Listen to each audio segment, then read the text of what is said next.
जय शिवराय भावांनो, 2025 मध्ये जे नुकसान झालं होतं अतिवृष्टीमुळे, आता त्यामध्ये जून महिन्यात काय झालं होतं, जुलै महिन्यात काय झालं होतं, ऑगस्ट, सप्टेंबर, ऑक्टोबर म्हणजे असं 2-4 महिने असं चांगलं पावसानं झोडपून काढलं.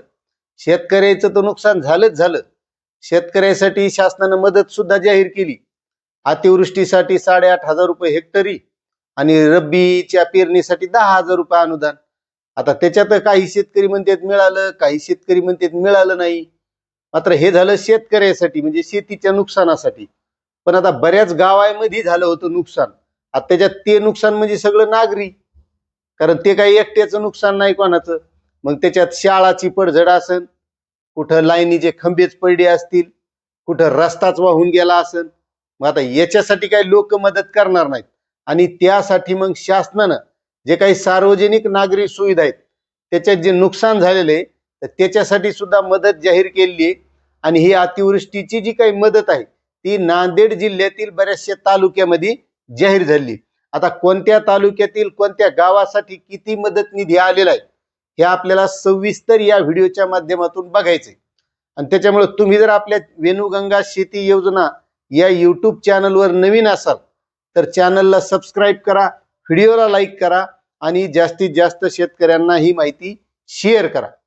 तर मित्रांनो, नांदेड जिल्ह्यातल्या बिलोली तालुका आहे पहिला. त्यामध्ये अतिवृष्टीमुळे पुरामुळे जे नुकसान झालं होतं त्यामध्ये बिलोली तालुक्यातील कोळगाव गावासाठी अंतर्गत शिशी रस्ता तयार करणे यासाठी 50 लाख रुपये इतका निधी आलेला आहे. त्यानंतर नांदेड जिल्ह्यातील भोकर तालुक्यासाठी लघळुद ग्रामपंचायत अंतर्गत मंगलवाडी या गावासाठी अंतर्गत शिशी रस्ता, नाली बांधकाम व समाज मंदिर बांधकामासाठी 2,72,36,800 फक्त एवढा मदत निधी आलेला आहे. त्यानंतर नांदेड जिल्ह्यातीलच धर्माबाद तालुक्यासाठी जे काय अतिवृष्टीमध्ये नुकसान झालं होतं तर यासाठी 8 कोटी रुपये एवढा निधी आलेला आहे. तर त्यामध्ये धर्माबाद तालुक्यातील पाटोदा थडी गावासाठी अंतर्गत शिशी रस्ता व नाली बांधकाम करणे यासाठी 2 कोटीची मान्यता आहे.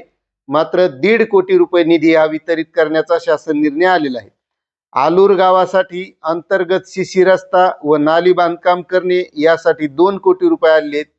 रामपूर शिरसखोड या गावासाठी अंतर्गत शिशी रस्ता व नाली बांधकाम करणे यासाठी 1.5 कोटी रुपये निधी आलेला आहे. माष्टी गावासाठी अंतर्गत शिशी रस्ता व नाली बांधकाम करण्यासाठी 2 कोटी रुपये निधी जाहीर झालेला आहे. त्यानंतर बेल्लूर गावासाठी अंतर्गत शिशी रस्ता व नाली बांधकाम करण्यासाठी 1 कोटी रुपये निधी जाहीर झालेला आहे. आता नांदेड जिल्ह्यातील दुसरा तालुका आहे नायगाव. या नायगाव तालुक्यामधील गाव आहे वजीरगाव. या गावासाठी अंतर्गत शिशी रस्ता व नाली बांधकाम करण्यासाठी 1 कोटी रुपये निधी हा जाहीर झालेला आहे. त्यानंतर आंतर गावासाठी अंतर्गत शिशी रस्ता व नाली बांधकाम करण्यासाठी 1 कोटी रुपये निधी जाहीर झालेला आहे.